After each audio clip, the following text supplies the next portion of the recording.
നമസ്കാരം, ET ടോക്സിലേക്ക് എല്ലാ പ്രേക്ഷകർക്കും സ്വാഗതം.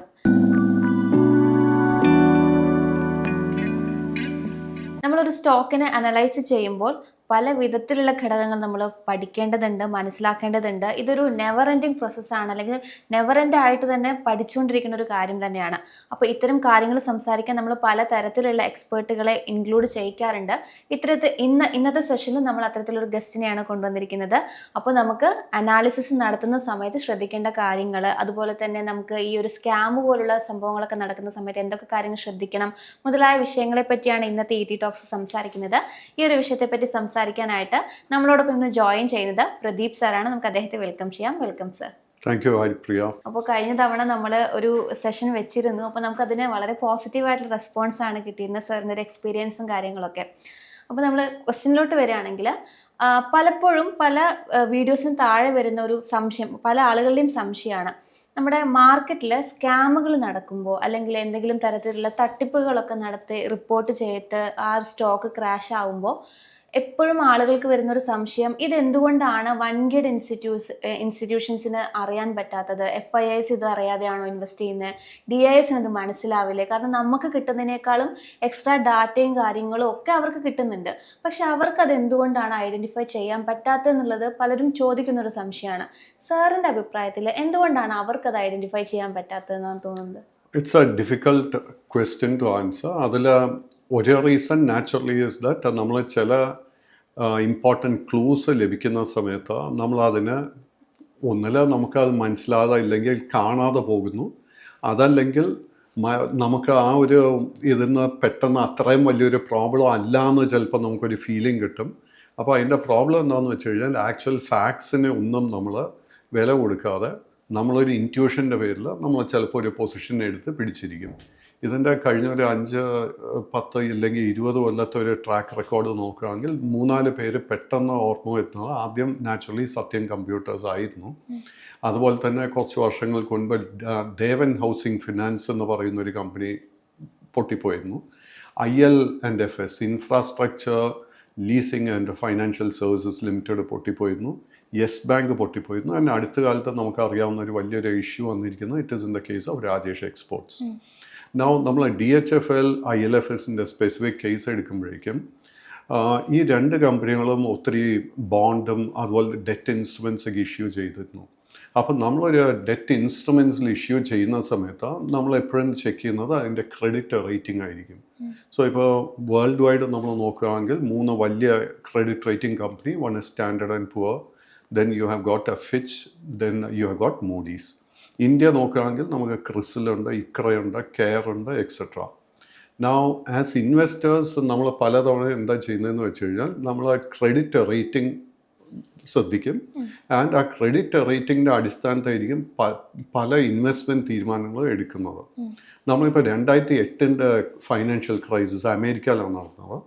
അന്നത്തെ ക്രൈസിസിൻ്റെ പേര് തന്നെ സബ് പ്രൈം ക്രൈസിസ് എന്നായിരുന്നു. അപ്പോൾ ഈ സബ് പ്രൈം ക്രൈസിസ് എന്ന് പറയുന്നത് നമ്മൾ ഒരു കടം കൊടുക്കുന്ന വ്യക്തിയുടെ ഫൈനാൻഷ്യൽ ക്രെഡിബിലിറ്റി നമ്മൾ അനലൈസ് ചെയ്തിട്ടായിരിക്കും ആ ഇൻസ്റ്റിറ്റ്യൂഷൻ കടം കൊടുക്കണോ വേണ്ടയോ എന്ന് തീരുമാനിക്കുന്നത്. അപ്പോൾ ഒരു വ്യക്തിക്ക് നമ്മൾ കടം കൊടുക്കാൻ പാടില്ല എന്ന് നമുക്ക് ബോധ്യപ്പെട്ട് കഴിഞ്ഞാൽ യൂഷ്വലി കടം കൊടുക്കത്തില്ല. ബട്ട് നമുക്ക് എന്താ വേണ്ട, ആസ് എ ലെൻഡിങ് ഇൻസ്റ്റിറ്റ്യൂഷൻ നമുക്ക് ഒത്തിരി പ്രോഫിറ്റ് വേണം. അപ്പോൾ നമ്മൾ എന്ത് ചെയ്യും? Okay, I will give you loan, but ഇത്രയും കൂടുതൽ ഇൻട്രസ്റ്റ് എനിക്ക് തരണമെന്ന് പറയും.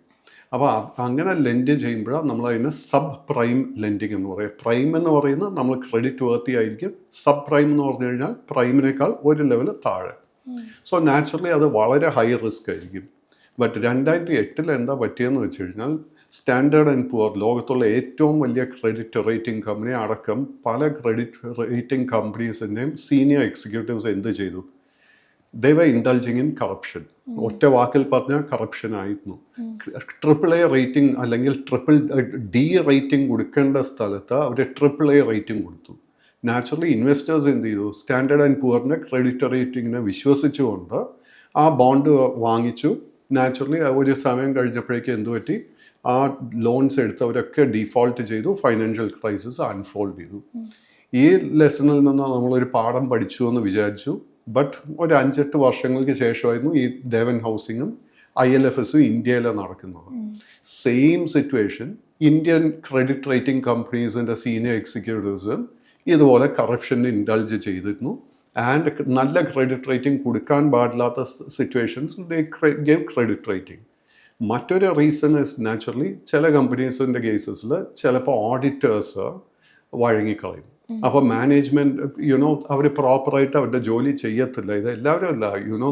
ഒരു 1000 ഓഡിറ്റ് കമ്പനികളുണ്ടെങ്കിൽ ചിലപ്പോൾ 2 or 3 കമ്പനികളിലായിരിക്കും ഇങ്ങനെ പ്രോബ്ലം പറ്റുന്നത്. ബട്ട് നാച്ചുറലി ആസ് ഇൻവെസ്റ്റേഴ്സ് എന്താ പറ്റുന്നത്? We are believing the credit rating company, we are believing the audited figures. So അവിടെയൊക്കെ ഈ പ്രോബ്ലംസ് വരാം. പിന്നെ നാച്ചുറലി നമ്മളൊരു മാനേജ്മെൻറ്റായിട്ട് സംസാരിക്കുന്ന സമയത്ത് ചിലപ്പോൾ മാനേജ്മെൻറ്റ് ഫാൾസ് ഫിഗേഴ്സ് നമുക്ക് സബ്മിറ്റ് ചെയ്യും. അത് വിശ്വസിച്ചുകൊണ്ടായിരിക്കും നമ്മൾ ചിലപ്പോൾ അനലൈസ് ഒക്കെ ചെയ്യുന്നത്. So all these are problems. അത് ഈ പറഞ്ഞതുപോലെ ഒരു 1000 കമ്പനി 500 കമ്പനിയും ചെയ്യുമ്പോൾ 1-2 കേസസ് നാച്ചുറലി ഇതുപോലെ വന്നിരിക്കും. അപ്പോൾ നമുക്ക് ഈ ഫാൾസ് ഫിഗേഴ്സിൽ ട്രാപ്പിലാവുന്നത് കൊണ്ടാണ് ഇത്തരത്തിലുള്ള സ്കാമുകളൊക്കെ വീണ്ടും വീണ്ടും റിപ്പീറ്റഡ് ആവുന്നത് എന്നുള്ളതാണ് മനസ്സിലാകുന്നത്. നമുക്കിനി ഈ സ്കാമുകൾ മാറ്റി വെച്ചിട്ട് നോർമലി നമ്മുടെ മാർക്കറ്റിലോട്ട് വരുന്ന സമയത്ത് ഇപ്പോൾ ഇന്ത്യയിലുള്ളൊരു കൺസ്യൂമർ ട്രെൻഡ് എന്ന് പറയുന്നത് മാറിക്കൊണ്ടിരിക്കുക, ഗ്രാജുവലി മാറിക്കൊണ്ടിരിക്കുക. ഇപ്പോൾ നമ്മൾ പണ്ട് കാലം തൊട്ടേ ഒരു കൺസ്യൂമർ ട്രെൻഡ് അല്ലെങ്കിൽ കൺസംഷൻ സെക്ടർ എന്ന് പറഞ്ഞിട്ട് വരുമ്പോൾ കൂടുതലും FMCG അങ്ങനെയുള്ള സെക്ടേഴ്സിനായിരുന്നു കൂടുതൽ ഇമ്പോർട്ടൻസ് വരുന്നത്, അല്ലെങ്കിൽ അത്തരം കമ്പനികൾക്കായിരുന്നു ഒരു ലോങ് ടേം പൊട്ടൻഷ്യൽ ഉണ്ടെന്ന് നമ്മൾ വിശ്വസിച്ചുകൊണ്ടിരുന്നത്. പക്ഷെ പതിയെ ഇപ്പോൾ നോക്കുമ്പോൾ നമ്മുടെ ഇന്ത്യക്കാരുടെ മൊത്തം കൺസംഷൻ ട്രെൻഡിൽ വലിയൊരു വ്യത്യാസം കാണുന്നുണ്ട്. അതായത് ഇപ്പോൾ ഡിജിറ്റൽ പ്രൊഡക്റ്റുകൾക്ക് അതുപോലെ തന്നെ കൊമേഴ്സിനൊക്കെ വലിയൊരു ഗ്രോത്ത് നമുക്ക് കാണാൻ സാധിക്കുന്നുണ്ട്. ടെക് റിലേറ്റഡ് ആയിട്ടുള്ള സംഭവങ്ങൾക്ക് വലിയ തോതിലുള്ള ഒരു ഓപ്പർച്യൂണിറ്റിയും ഗ്രോത്ത് ഒക്കെ കാണുന്നുണ്ട്. അപ്പോൾ സാറിന് എന്താണ് തോന്നുന്നത്? അടുത്തൊരു ലോങ് ടേമിലേക്ക്, അടുത്തൊരു 10 വർഷത്തേക്കാവാം അല്ലെങ്കിൽ 20 വർഷത്തേക്കാകാം, ഏതൊക്കെ സെക്ടേഴ്സ് വളർന്നു വരാൻ സാധ്യതയുണ്ടെന്നാണ് സാറിന് തോന്നിയിട്ടുള്ളത്? എനിക്ക് തോന്നുന്നില്ല FMCG സെക്ടറിൽ ഒരു എന്താ പറയുക ഒരു പുൾ ബാക്കോ അങ്ങനെയൊന്നും നടക്കാൻ പോകുന്നില്ല. ഇപ്പോൾ എൻ്റെ ഒരു ജനറേഷൻ എടുക്കുകയാണെങ്കിൽ എനിക്ക് ഇന്നും വളരെ ഇഷ്ടമായിരിക്കുന്ന ഏതെങ്കിലും ഒരു കടയിൽ ചെല്ലുക, അവിടെ സാധനങ്ങൾ തൊടുക, മണക്കുക, ആൻഡ് ദെൻ ഇഷ്ടപ്പെട്ട് കഴിഞ്ഞാൽ വാങ്ങിക്കുക. ബട്ട് ഒരു പുതിയ ജനറേഷൻ, ഈ തലമുറ നമ്മൾ നോക്കുമ്പോഴേക്കും ആർക്കും കടകളിലോട്ട് പോകാൻ താല്പര്യമില്ല. ഒരുപക്ഷെ അവിടെ പോയി ക്യൂ നിൽക്കണം, അതല്ലെങ്കിൽ ട്രാഫിക് ജാമിൽ പെട്ടുപോകും, അതല്ലെങ്കിൽ ചില ലോങ് ഓഫീസ് ആവേഴ്സ് കൊണ്ടായിരിക്കും, പല റീസൺസ്. ആൻഡ് നാച്ചുറലി കഴിഞ്ഞൊരു 10-15 വർഷത്തിനിടെ ടെക്നോളജി ഒത്തിരി ഇവോൾവ് ചെയ്തിട്ടുണ്ട്. അതുകൊണ്ടാണ് നമ്മളിന്നിപ്പോൾ സെപ്റ്റോ അല്ലെങ്കിൽ സ്വിഗ്ഗി, സൊമാറ്റോ മുതലായ കമ്പനികൾ. And definitely these are companies of the future, അതിൽ ഒരു സംശയവും വേണ്ട. ആൻഡ് നാച്ചുറലി ടെക് റിലേറ്റഡ് ആയിട്ടുള്ള എല്ലാ കമ്പനികൾക്കും വലിയ ഫ്യൂച്ചർ തന്നെ ഞാൻ കാണുന്നത്. ആൻഡ് അടുത്തൊരു 1 decade അടുത്തൊരു 10 വർഷത്തേക്ക് നോക്കിക്കഴിഞ്ഞാൽ ഈ കമ്പനികൾക്കൊക്കെ ഹൈ പൊട്ടൻഷ്യലാണ് കാണുന്നത്. ഈ ഒരു കേസിൽ നമ്മൾ ഓർക്കേണ്ടത്, ഇനീഷ്യലി ഇത്തരം കമ്പനികളൊക്കെ ഒത്തിരി ടെക്നോളജിയിലൊക്കെ ഇൻവെസ്റ്റ് ചെയ്യും, ഒത്തിരി കൺസ്യൂമേഴ്സിനെ പിടിച്ചെടുക്കാനായിട്ട് അവർക്ക് ഒത്തിരി ഇൻവെസ്റ്റ്മെൻറ്റ് ചെയ്യേണ്ടി വരും. അപ്പോൾ ആദ്യത്തെ ഒരു 5-8 വർഷങ്ങളിൽ ചിലപ്പോൾ ഒരുപക്ഷെ ഒത്തിരി ക്യാഷ് ബേണറെ നഷ്ടമായിരിക്കും ഈ കമ്പനികൾക്ക്. But my guess is that അവർ ആ ഒരു കൺസ്യൂമർ ബേസ് എസ്റ്റാബ്ലിഷ് ചെയ്ത് കഴിഞ്ഞാൽ തീർച്ചയായിട്ടും ഈ കമ്പനീസിൽ നമുക്ക് നല്ലൊരു ടേൺ റൗണ്ട് കാണാൻ സാധിക്കും. അതിൽ സ്പെസിഫിക്കലി എടുത്തു പറയാനുള്ളത് it is Swiggy. Listing around 300-320 രൂപയ്ക്ക് അടുത്തായിരുന്നു. ബട്ട് കമ്പനിയുടെ ഫൈനാൻഷ്യൽസ് ഒട്ടും മികച്ചതല്ല. അതുകൊണ്ട് തന്നെ കമ്പനിയുടെ സ്റ്റോക്കിൽ വലിയ ഇടിവാണ് നടന്നിരിക്കുന്നത്. But as A long term investor ഞാൻ വളരെ കോൺസ്റ്റൻ്റ് ആയിട്ട് ട്രാക്ക് ചെയ്യുന്ന ഒരു കമ്പനിയാണ്. സോ അതിൻ്റെ ക്വാർട്ടർലി റിസൾട്ട്സ് അതല്ലെങ്കിൽ മാനേജ്മെൻറ്റ് ഗൈഡൻസ് വരുന്ന സമയത്ത് നമുക്കൊരു സൂചന ലഭിക്കുന്നുണ്ടെങ്കിൽ that is your first clue ഈ ഒരു ഇൻഡസ്ട്രി അല്ലെങ്കിൽ ഈ ഒരു കമ്പനിയിൽ ടേൺ റൗണ്ട് നടക്കാൻ പോകുന്നു എന്ന്. സർ, കൊമേഴ്സ് അല്ലാണ്ട് വേറെ ഏതെങ്കിലും സെക്ടർ സാറിന് സ്പെസിഫിക് ആയിട്ട് പറയാനുണ്ടോ? ഇന്ത്യൻ ഇക്കോണമി നമ്മൾ നോക്കിക്കഴിഞ്ഞാൽ കഴിഞ്ഞ 10-12 വർഷത്തിനിടെ വലിയൊരു വളർച്ചയാണ് നമുക്ക് നൽകിയിരിക്കുന്നത്. And at this point in time നമ്മൾ ലാർജ് ടെക്നോളജി കമ്പനീസ് ഒഴിച്ചു കഴിഞ്ഞാൽ I think almost all the companies are doing extremely well. അതിൻ്റെ ഇമ്മീഡിയറ്റ് ആയിട്ട് അടുത്ത 2 കൊല്ലത്തേക്കുള്ള ഒരു ഫ്യൂച്ചർ നോക്കിക്കഴിഞ്ഞാലും I don't see any problem. ഇനിയിപ്പോൾ നമ്മൾ ഇപ്പോഴുള്ള ഈ ഒരു അപ്ഡേറ്റ്സിനനുസരിച്ച് അല്ലെങ്കിൽ ടെക്നോളജി അഡ്വാൻസ്ഡ് ആയിട്ടുള്ള കമ്പനീസിനെ ഫോളോ അപ്പ് ചെയ്യുന്ന സമയത്ത് നമ്മളുടെ ഈ ഒരു പരമ്പരാഗതമായിട്ട് നമ്മൾ ഫോളോ ചെയ്ത് വരുന്ന ഇൻവെസ്റ്റ്മെൻറ്റ് സ്ട്രാറ്റജിയിൽ എന്തെങ്കിലും വ്യത്യാസം വരുത്തണമെന്ന് സാറിന് തോന്നിയിട്ടുണ്ടോ? ഒരിക്കലും ഇല്ല. കാര്യം ലോകത്തെ ഏറ്റവും സക്സസ്ഫുൾ ആയിട്ടുള്ളൊരു ഇൻവെസ്റ്റർ നമ്മൾ കണ്ടിട്ടുണ്ടെങ്കിൽ it is Warren Buffett. And നമുക്ക് മാർക്കറ്റിൽ സക്സസ്ഫുൾ ആകണമെങ്കിൽ എനിക്ക് തോന്നുന്നില്ല വേറെ അതിനേക്കാൾ വലിയൊരു ഗുരുവിനെ നമ്മൾ കണ്ടെത്തണമെന്ന്. ആൻഡ് അദ്ദേഹം നമുക്ക് തന്നിരിക്കുന്ന സൂചന അല്ലെങ്കിൽ അഡ്വൈസസ്, അദ്ദേഹത്തിൻ്റെ ലെറ്റേഴ്സ് ടു ഷെയർ ഹോൾഡേഴ്സ് ഒക്കെ വായിച്ചു കഴിഞ്ഞാൽ അതിനേക്കാൾ you can get a better teacher than that. So പുള്ളി പറയുന്ന മെയിൻ ഒരു കാര്യം, നമ്മൾ ഏത് കമ്പനിയിൽ എസ്പെഷ്യലി ലോങ് ടേം ഇൻവെസ്റ്ററായിട്ട് നോക്കുകയാണെങ്കിൽ നമ്മൾ ഏറ്റവും ഇമ്പോർട്ടൻ്റ് ആയിട്ട് സ്റ്റഡി ചെയ്യേണ്ട 2-3 കാര്യങ്ങൾ. ഒന്ന്, കമ്പനിക്ക് സെയിൽസ് കൂടുന്നുണ്ടോ, കമ്പനിക്ക് ലാഭം ഉണ്ടാക്കാൻ പറ്റുന്നുണ്ടോ, and very very importantly company business നടത്തി വരുമ്പോൾ കമ്പനിക്ക് പോസിറ്റീവായിട്ട് ക്യാഷ് ഉണ്ടാക്കാൻ സാധിക്കുന്നുണ്ടോ. ഇത്തരം കാര്യങ്ങൾ തന്നെ നമുക്ക് കൺഫേം ചെയ്യാൻ സാധിച്ചു കഴിഞ്ഞാൽ then that is a good business to be in. So ഈ ഒരു പുതിയ തലമുറ എസ്പെഷ്യലി 2020 ശേഷം വന്നിരിക്കുന്ന ആ ഒരു സെറ്റ് ഓഫ് ഇൻവെസ്റ്റേഴ്സിന് ഇത് പറഞ്ഞു കൊടുക്കാൻ എനിക്ക് തോന്നുന്നില്ല കറക്റ്റായിട്ട് ആരും ഗൈഡൻസ് കൊടുത്തിട്ടുണ്ടെന്ന്. അതുകൊണ്ടാണ് ഒത്തിരി തെറ്റിദ്ധാരണകളും മിസ്കോൺസെപ്ഷൻസ് ഒക്കെ ഉള്ളത്. ഞാൻ കണ്ടിടത്തോളം ലോട്ട് ഓഫ് ന്യൂ ഇൻവെസ്റ്റേഴ്സ്, അവർ ഇൻവെസ്റ്റേഴ്സ് എന്ന് നമുക്ക് വിളിക്കാനേ പറ്റത്തില്ല, ബിക്കോസ് അവരൊക്കെ ട്രേഡിങ്. ആൻഡ് എനിക്ക് ഇഷ്ടപ്പെടാത്തൊരു term which I get when I talk to young people, swing trading എന്ന് ഒത്തിരി പേര് പറയാറുണ്ട്. എനിക്ക് തോന്നുന്നില്ല അവർക്ക് സ്വിംഗ് ട്രേഡിംഗ് എന്ന് വെച്ച് കഴിഞ്ഞാൽ എന്താണെന്ന് പോലും അറിയാവുമെന്ന് എനിക്ക് ഡൗട്ടുണ്ട്. ബിക്കോസ് അവരുടെ understanding of swing trading is absolutely wrong. That is not swing trading. And നമ്മൾ ട്രേഡിംഗ് ചെയ്യാൻ നോക്കുകയാണെങ്കിൽ അവിടെ പലവർക്കും തെറ്റ് പറ്റുന്നത്. See, trading is very, very different. It is more difficult than investing. നമുക്ക് ട്രേഡിങ്ങിൽ സക്സസ്ഫുൾ ആകണമെങ്കിൽ ആദ്യം തന്നെ നമുക്ക് നല്ല ട്രെയിനിങ് നൽകി, നമുക്ക് ഒരു ഗൈഡൻസ് നൽകി, നമ്മളെ കറക്റ്റായിട്ട് പഠിപ്പിച്ച് തരാൻ ഒരാൾ വേണം. രണ്ടാമത്തെ എന്താണെന്ന് വെച്ച് കഴിഞ്ഞാൽ നമ്മളെ പഠിപ്പിച്ച് കഴിഞ്ഞാലും നമ്മൾ ആ റൂൾസൊക്കെ ഇംപ്ലിമെൻറ്റ് ചെയ്യുന്നുണ്ടോ എന്ന് ചെക്ക് ചെയ്യാനായിട്ട് ഒരു ഗൈഡ് വേണം. എങ്കിൽ മാത്രമേ നമുക്ക് ചെയ്യാൻ പറ്റത്തുള്ളൂ. രണ്ടാമത്തത് ഈസ് ദാറ്റ് നമ്മളിപ്പോൾ ഇന്ത്യൻ സ്റ്റോക്ക് മാർക്കറ്റ് നോക്കിക്കഴിഞ്ഞാൽ കാലത്ത് 9:15 മണിക്ക് ഓപ്പൺ ചെയ്യും, 3:30 മണി വരെ ട്രേഡിംഗ് ഉണ്ട്. വിച്ച് മീൻസ് ഓൾമോസ്റ്റ് ഒരു ദിവസം 6-6.5 മണിക്കൂറിൻ്റെ ട്രേഡിംഗ് ഉണ്ട്. സോ ഈ 6 മണിക്കൂറിനിടയിൽ നമ്മൾ നമ്മുടെ സ്വന്തം ജോലി ചെയ്യുമോ, മാർക്കറ്റിൽ ഫോക്കസ് ചെയ്യുമോ, ഇത് രണ്ടും കൂടെ നമുക്ക് കൊണ്ടു നടക്കാൻ ഇറ്റ് ഈസ് ഇമ്പോസിബിൾ. നമ്മൾ ഒന്നിൽ ഈ സൈഡിലായിരിക്കണം അല്ലെങ്കിൽ ആ സൈഡിലായിരിക്കണം. And most of the traders എന്താ ചെയ്യുന്നത്, അവർ ഇവിടെയും വേണം അവിടെയും വേണം. അപ്പോൾ 2 സ്ഥലത്തും നമ്മൾ സക്സസ്ഫുൾ ആകത്തില്ല. So you have to take that decision. നമ്മൾ 100% ഇതിലോട്ട് ഡെഡിക്കേഷൻ കൊടുക്കാൻ ആഗ്രഹിക്കുന്നുണ്ടെങ്കിൽ no problem with that, but then അതിനുള്ള ട്രെയിനിങ് എടുക്കുക. That is the message I will try to give.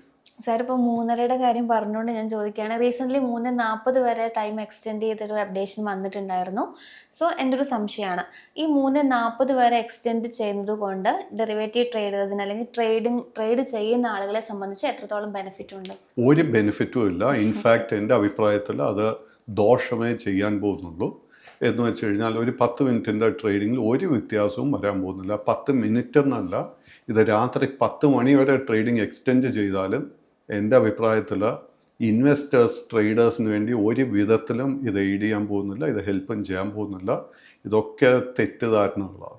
ഇനി അതുപോലെ തന്നെ നമുക്കൊരു കമ്പനി എക്കണോമിക് മോട്ടാണെന്ന് തിരിച്ചറിയാൻ നമ്മൾ ബ്രാൻഡ് വാല്യൂ മാത്രം ഫോക്കസ് ചെയ്താൽ മതിയോ, അതോ വേറെ എന്തെങ്കിലും ഘടകങ്ങൾ കൂടെ പരിഗണിക്കേണ്ടതുണ്ടോ? നിരവധി കാര്യങ്ങൾ പരിഗണിക്കണം.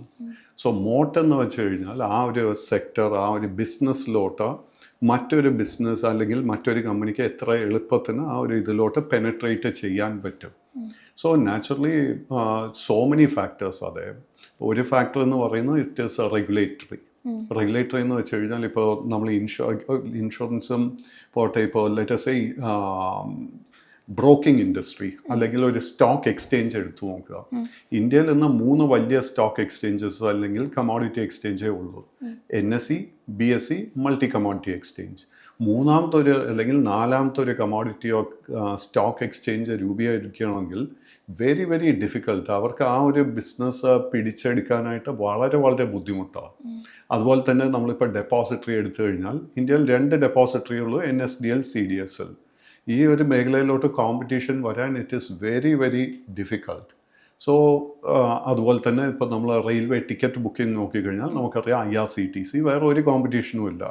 കോള് നോക്കിക്കഴിഞ്ഞാൽ it is call India, etcetera. So it's very very difficult.